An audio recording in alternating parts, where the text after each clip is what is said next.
Welcome back to another episode of OSCE Talk. Today we're going to be covering two of the most common presentations that you'll see in MSK. That's osteoarthritis and rheumatoid arthritis. And we'll be covering some of the key differences. What is osteoarthritis? It can be defined as a chronic degenerative joint condition characterized by cartilage loss, bony overgrowth or osteophytes, joint space narrowing, and inflammation. Osteoarthritis, or OA as we'll call it, it's the most common form of arthritis, so you're going to see this a lot, so it's a really important history to get nailed down.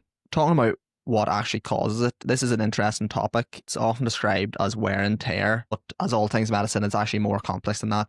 Interestingly, we know that physical activity actually helps with osteoarthritis because it builds up the cartilage, so it's actually prescribed as a treatment. Although it can cause osteoarthritis, we know that it can actually help with osteoarthritis, so it's a bit of a confusing one. So what is actually going on? There are a few theories, but we don't actually really fully know. Biomechanical stress, so repeated microtraumas such as people who've maybe ran lots of marathons and they've got that repeated trauma, maybe per joint alignment or from previous injury or obesity. Something else is cartilage aging, so it's just a natural aging process. There's also elements of low-grade inflammation from these things I've talked about, such as the microtrauma. And another big component is genetic predisposition. So we know that really commonly runs in families. So moving down then to what people, or who is more common to get this: older adults, because it happens with aging, people with joint overuse or injury, maybe athletes or manual labourers, those with obesity, women, especially postmenopausal women,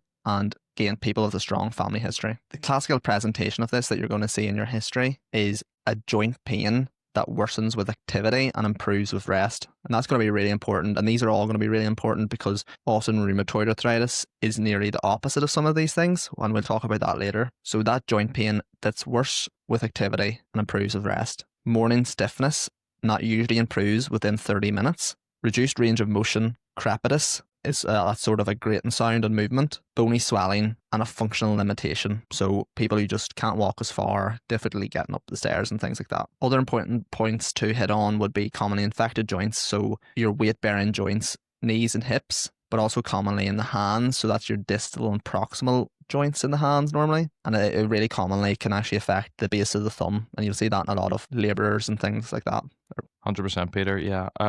In terms of like examining someone with osteoarthritis, there's a few big things to look out for. And I think something we always forget is which one is which. So Heberden's versus Bouchard's nose. So I just remember the B is at the start of the alphabet and your PIP joints are closer to your body. They're near the start of your body.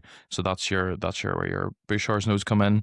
And then further up the finger, the DIP joints, that's going to be your Heberden's nodes because they're further down the alphabet.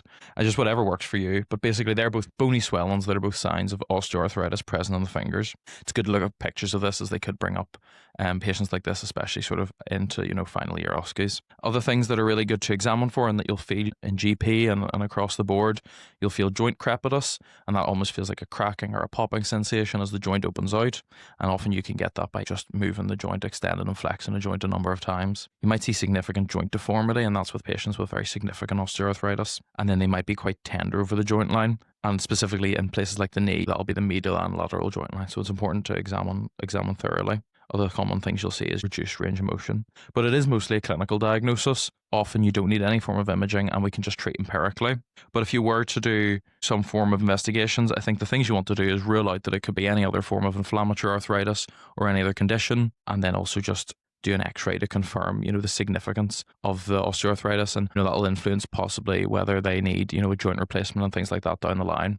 So these can all be important in sort of the prognosis of the condition, but often the diagnosis can be made clinically. So just really important to say that, in the bloods, they will be usually normal. You will not see any sort of raised inflammatory markers, ASR, things like that. That would be more in keeping with rheumatoid arthritis. But the X-ray is really important for certain joints because you might see the common loss findings. So that's the loss of joint space, osteophytes, subchondral cysts, and subchondral sclerosis.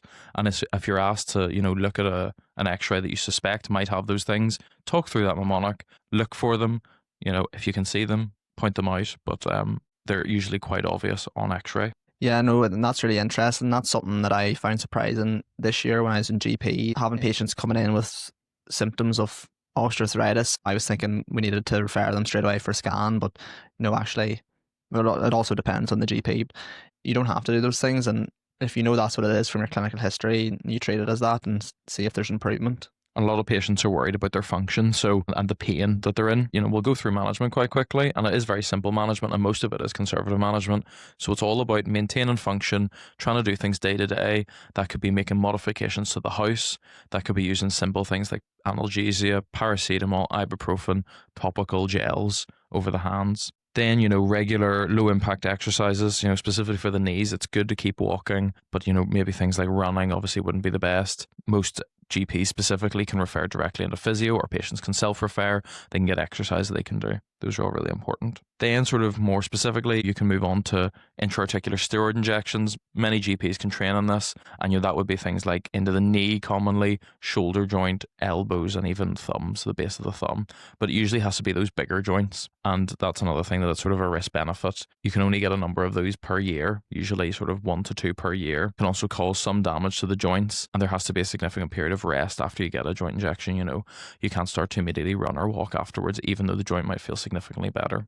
But it can be a good short-term solution to give patients some relief and can act as a form of pain relief. Further on down the line, if conservative management fails, x-rays are showing significant changes, then we might need to think about joint replacement surgery. And specifically, classically that'll be hips and knees. Other parts of the body unfortunately can't be easily replaced. You will see patients with significant osteoarthritis of the hands or osteoarthritis of their ankles, and unfortunately they're very difficult to treat. Mostly that is just rehabilitation and pain relief. Replacing those joints doesn't seem to make much of a difference, and can be quite complex surgery. So really it'll be total knee replacement, total or partial hip replacement. Yeah, so that was just a quick overview of osteoarthritis. So now we're going to move into rheumatoid arthritis and try and compare the two. So what is rheumatoid arthritis? Rheumatoid arthritis is a chronic systemic autoimmune disease, and it primarily affects the synovial joints. So what is a synovial joint? That's a joint obviously where two bones meet in the body, and those two bones are enclosed in a capsule filled with synovial fluid, which is a type of lubricating fluid.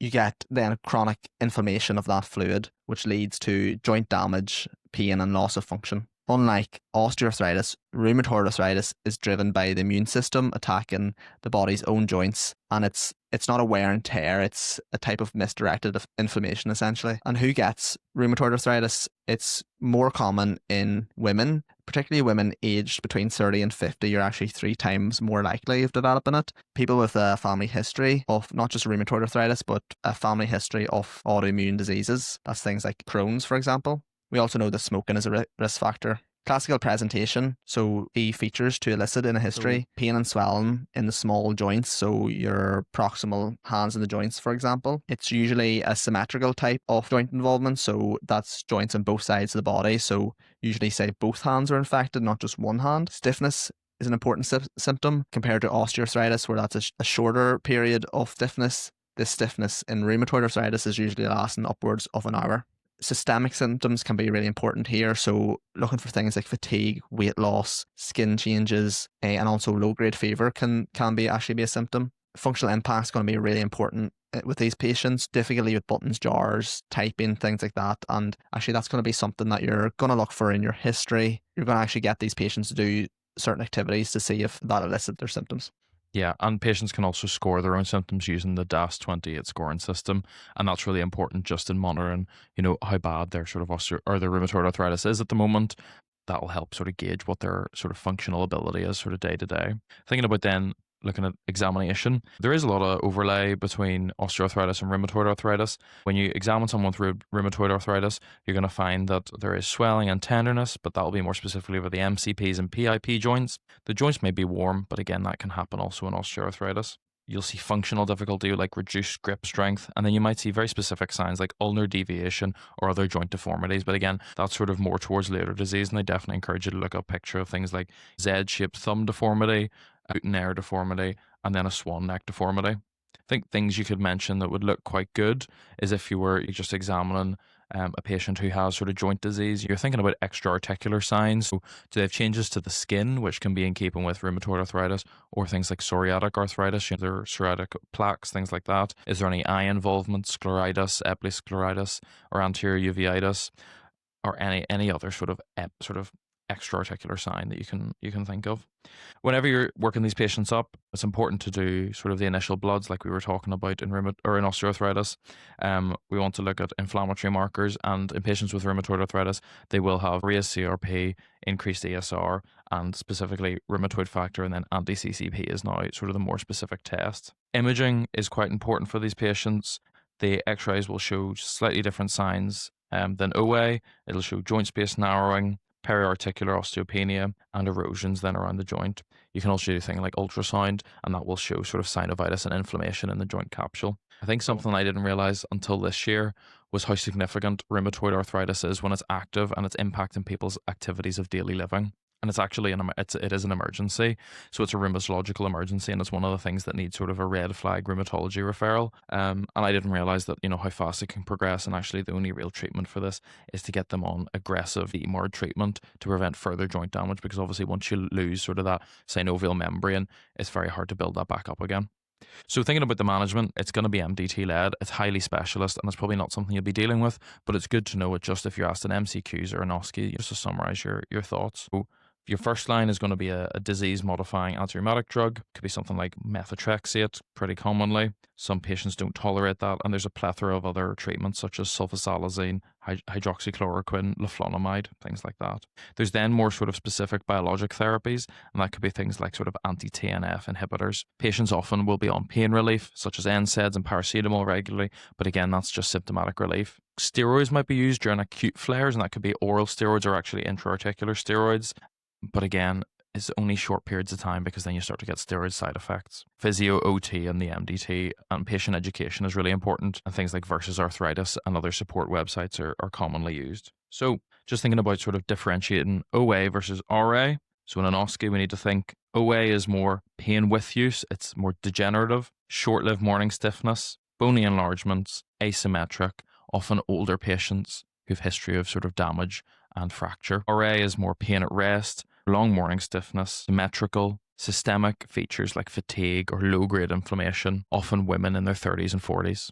So just an important note to mention is a rheumatoid arthritis and its association with lung disease, maybe slightly going away from OSCEs and more into MCQ type questions here, but it's just important to note that rheumatoid arthritis can be linked, as we said, with systemic diseases, and it has been commonly linked with pulmonary fibrosis. There is also a thing called methotrexate lung disease, so that's just something to be aware of, and it can be very difficult to differentiate between the two. Sometimes methotrexate gets blamed for lung disease, but it actually could be just progression of rheumatoid arthritis and chronic inflammation goes on in the body. So guys, we've talked there about osteo and rheum, so we're going to do something slightly different now. Rather than doing a full history, we're going to sort of go through the presenting complaints for both of these conditions, because that's where you're going to get the difference in the two histories here.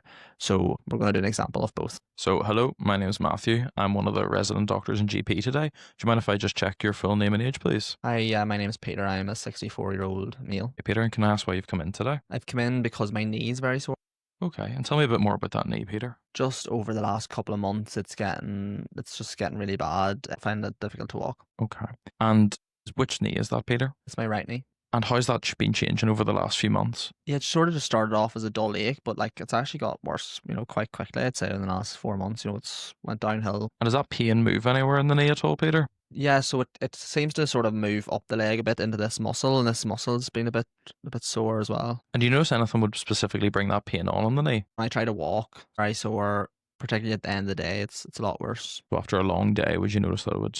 Definitely, if I had something on, if I had to go on a long walk or something like that, yeah. And are you using anything to sort of help the pain at the moment? I've actually went on to a crutch. So you're not actually walking on the knee as much anymore then? Yeah, I'm just using one crutch on the opposite side because it's very sore. And do you take any pain relief at the moment, Peter? I've been taking some paracetamol just. And anything else apart from that? No. Is there any swelling of the knee at all, Peter? Yeah, it's a bit swollen. And when did you first notice that? Probably over the last 2-3 months as well. And is there any pattern to that swelling during the day? No, not really. It's usually worse at the end of the day, I would say. Yeah. Okay. And any stiffness at all with the knee? It's definitely stiff. It's definitely stiff at night time when I've used a lot, sort of pain. It can be stiff in the morning as well. How long would it sort of take you in the morning to get going with that stiffness?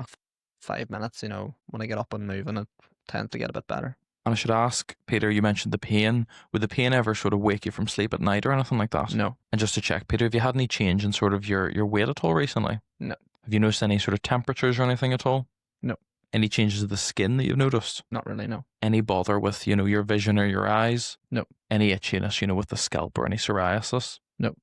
And can I ask, Peter, do you work at all at the moment? I do work, yeah. I work on a building site, but I've had to go to my manager and change my job role. Really, really sorry to hear that.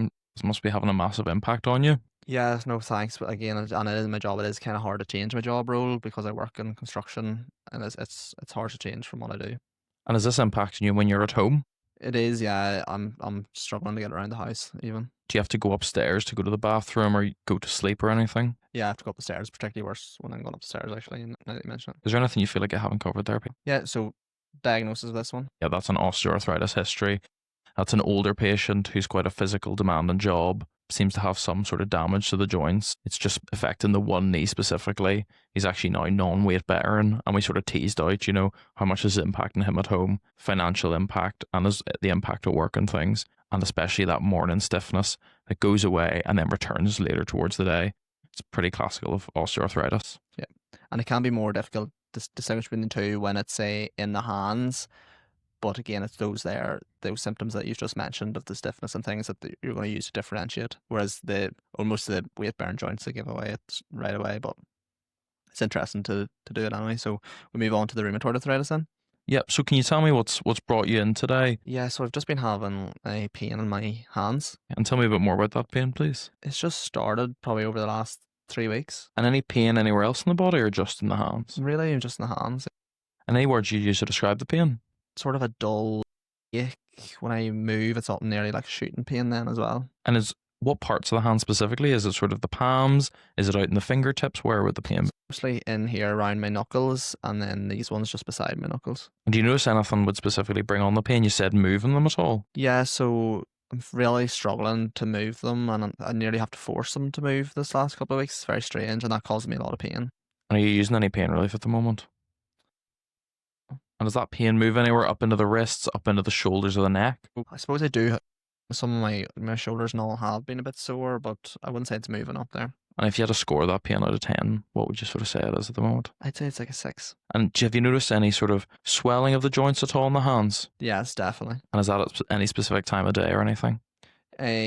Mostly in the mornings, but generally pretty swollen at all times. And how do you find it sort of in terms of getting the fingers moving in the morning? Yeah, so I'm really struggling with that. When I wake up, my hands almost feel like I can't move them, and it's honestly, it's taken quite a long time for that to go away, but it does go away eventually, but it's taking a while. And does that come back later on in the day after you've had a busy day? No, not really, no. Any sort of rashes or anything on the fingers that you've noticed? No. Do you think the fingers look different apart from the swelling? No. Just more generally, Peter, have you noticed any change in terms of your energy levels? I'm feeling very tired. Okay. And how are you managing to sleep with all this? I'm sure it's difficult. I'm sleeping okay, actually. Any temperatures at the minute, Peter?